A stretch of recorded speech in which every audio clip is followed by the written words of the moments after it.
I'm going to go back to the need for a national public health emergency. During COVID, we were able to work through jurisdictional barriers constantly, within hours, with provinces, municipalities, and territories, and with Indigenous communities. And we haven't been able to do that when it comes to the toxic drug crisis because of this lack of action. Now, I want to talk about jurisdiction because there's a lot of politics going on here. We have had record amounts of deaths in BC, NDP government, Alberta, Ontario, Saskatchewan, Conservative governments, in the Yukon, Liberal government.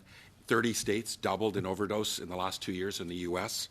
The top 10, the majority of them are Republican. This isn't a Republican-Democrat issue. It's not an NDP Conservative Liberal issue. This is a societal issue. It's a failure in terms of ideology within society. That's what I believe. We went to Portugal this summer, my colleague MP Henley and I, on our own dime this summer. We learned what it looked like from a response to a public health emergency. They scaled up on methadone delivery from 250 people to 35,000 in 2 years. They engaged the military to create labs and scale and get it out to people.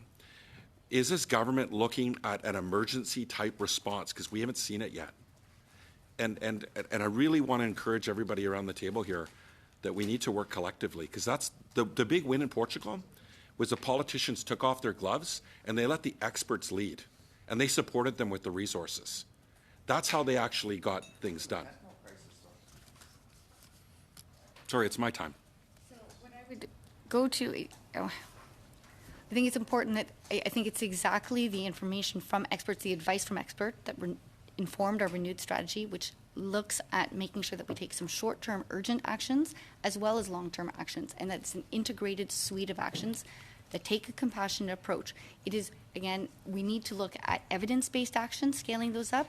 We also need to look at innovative approaches, and when we're taking those innovative approaches, making sure we are working with CIHR, CRISM, and others to look at evaluation of those, learning from those, and implementing those changes, right? And learning from other countries, which we're doing as well. Ms. Sachs, we still don't have a timeline and a plan with resources to back it up.